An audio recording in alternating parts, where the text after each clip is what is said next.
Good morning, my friends. Here is Dr. Muhammad Salim. I'm PhD in ecology, and my YouTube basically focuses on the wildlife management, and also I'm showing different news, different pieces of the wildlife for the common public.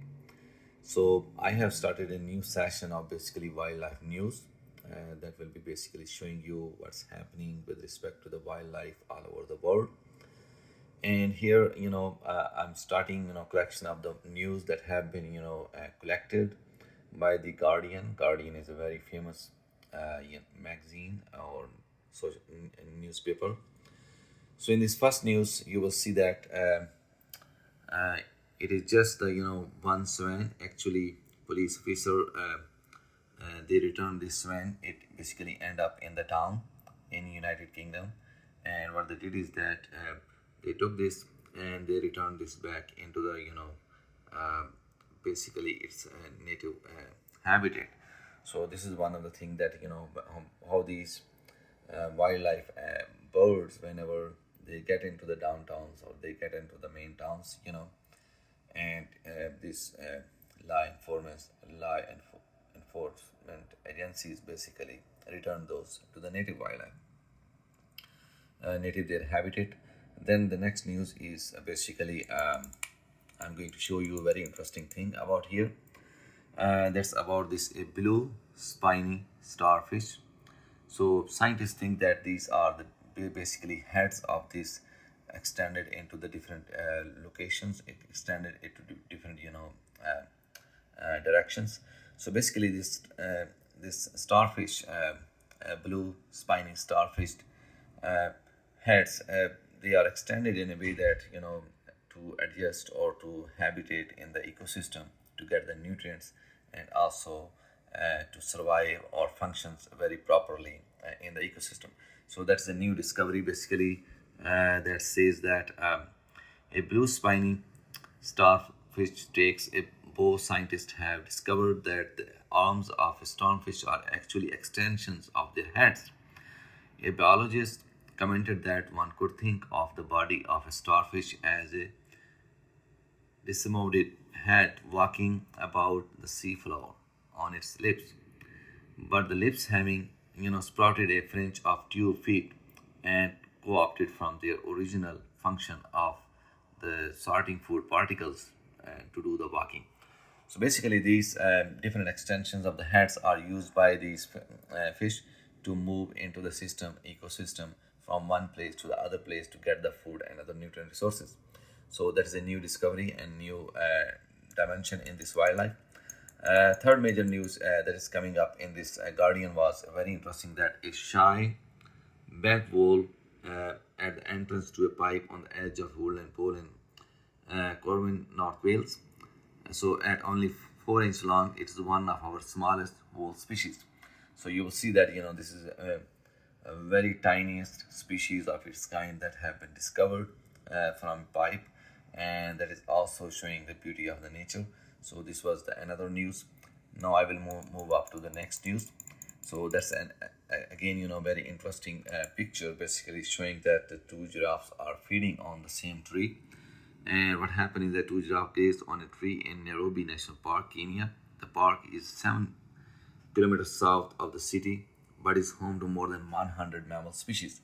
So you see that these are very that's also very fascinating how these mammal species are exist together and they share their plate, and also there is a lesson for the human beings to share things with each other.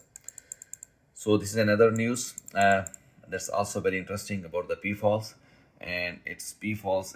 It shows that a green peafowl at the Royal Bath Park in Warsaw, Poland. Its tail feathers are seven even longer than those of the Indian bluefields that are common seen in UK parks and zoos. So this is also listed as an endangered species, and it is also a significant news, and also information about these green peafowls that are really large in their size, but they are also subjected to different type of those extinctions and human impacts. And scientists are worrying that these peafowls may become a target of the commercial people who are looking or seeking taking those animals or birds out of their habitat and making them pets. So that was a very interesting thing to in this week. And another thing is in this video you can see that a family basically during the flooding season, flooding did not bother the swans in the Bosham, a village in Chester Harbour, West Sussex, on Monday, although the residents were less non-calients. So yellow weather warnings for rain uh, heralded the arrival of storm Clem, which reached to the south of UK on Thursday. So basically, due to the floods, these animals are moved into the human habitats, leading to potential conflicts. So there's also one other thing that how the climatic extremes or extreme in the weathers, whether those are floods, can also impact the movement of different type of these birds and animals in the ecosystem. So this was also one of the major news this week on the Newsweek, on the Guardian. And then there is also very interesting news on the railway station where Safar Beek, a Brologa member of the Crane family, inevitably named Bruce at the Queensland train station, Australia. Bruce has visited Queensland Bay region for years. Local worries that why this bird is basically stick here and it is not moving from this place.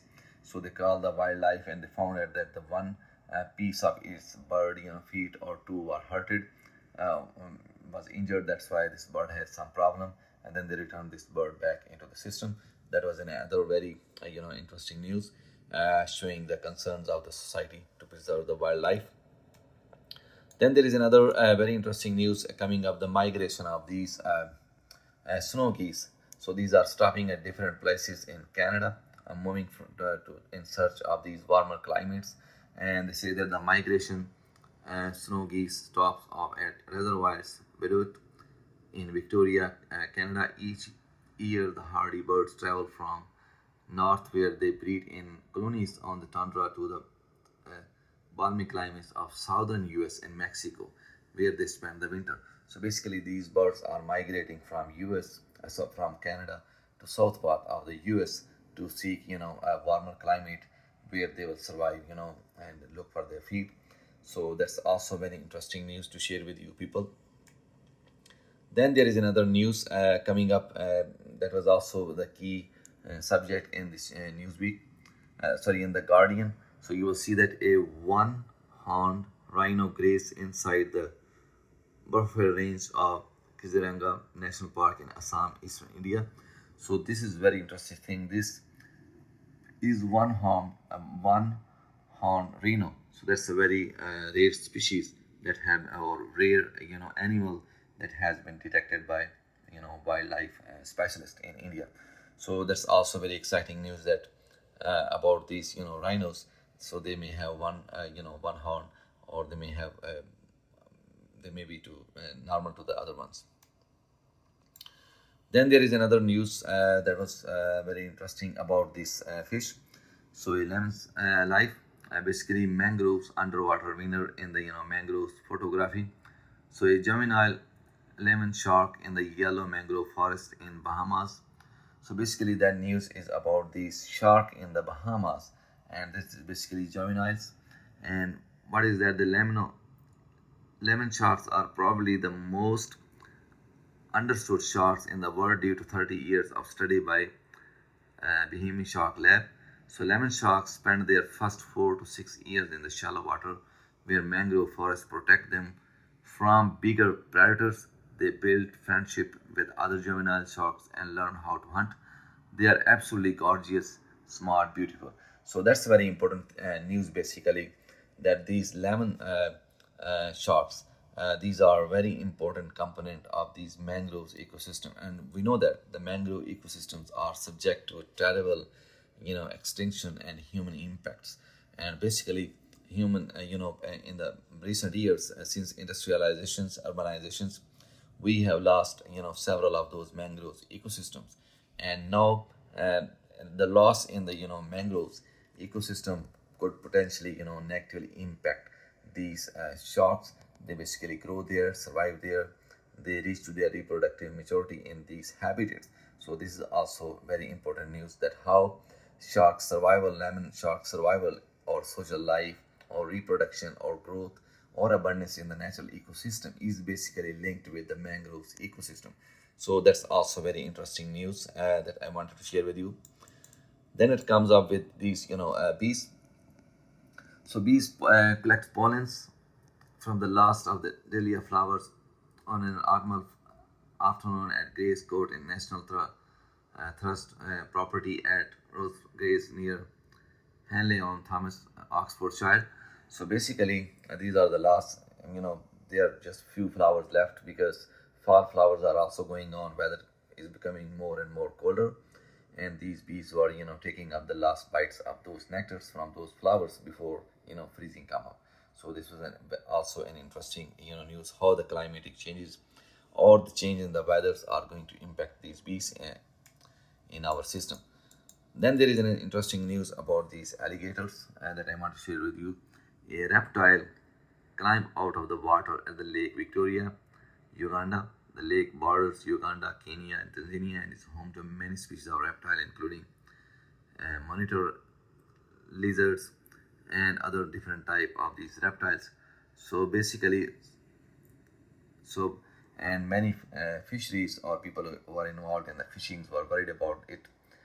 So that's also, kind of leading to the human animal conflicts where, we are doing more of fishing, or we are exploiting these ecosystem for more fishing, or destroying those habitats. Then these animals, will potentially come up and confront with human society. And then there is another news basically about these birds. So Indian flying birds. So news is about Indian flying birds. So Indian flying foxes rent on branches inside a temple complex at some village in south state of Kerala. They are also known as fruit bats due to their fondness for mangoes, guavas, and bananas. So this news basically tell that these flying fox or bats are very, interesting animals, and they feed on different type of the fruits like mangoes, guavas, and bananas that are very local Indian fruits. And their survival or their reproduction is also linked with the production of those fruits in the ecosystem. So this was about coming news from India. Then there is another interesting news about these animals. These are antelopes. So these are heart-based antelopes. The tail Hale Wildlife Sanctuary, Kenya. Their names means tough hawks, or they can run as fast as 70 uh, miles per hour. So this is a very interesting finding about these, hardy-based antelopes, that they are so fast in running that they can run up to 70 miles per hour. So that's also very interesting news to share with you, that the antelopes can run like 70 hours. And then there is also very interesting news about these elephants. You'll see the elephant family here. And what the news says is that the group of elephants in Delta Moa, Botswana, basically vast river delta, which is home to a wide range of animals including lions, leopards, elephants, rhinos, is affected by the drought. So basically, this news saying that in Botswana there is a lot of drought-like situation. So these drought-like situations basically can impact these elephants and many other animal species living there. And drought, we know that is coming up as a result of potentially of climate warming, or land use changes, or alteration in our ecosystem. So this is also very important to news to share with you, that the how droughts can impact the wildlife in different parts of the world, including African subcontinent. So then there is another news about this very interesting bird, basically bird species. So there's a griffon vultures. Griffon vultures flies off after being released from the wild animal protection. So this vulture was basically taken up by someone in Turkey, and then they take care of them, and then it was basically injured vulture, and then this injured vulture was basically released into the system. So that is also a good example of how human being can help wildlife survive in the ecosystem. So this vulture was injured vulture was taken by someone, and then they sent it to some university in Turkey, and then they treated that vulture and returned it back into the ecosystem. So rounds of clap for them, and that's very good news. So these were all basically. So then there is another news finally about these herons and fish. So there is spear fishing. A great egret raises its catch and walk away to avoid being challenged by other egrets. This picture was the finalist in the 2023 Birdlife, Australia. So this is the news about this, egrets. It's basically tossing, high this fish and then capturing it. So that's also very interesting news. So these were basically the all news of this week, and I will come up with more interesting news. Thank you so much for watching, and please give me your feedback. Have a nice day.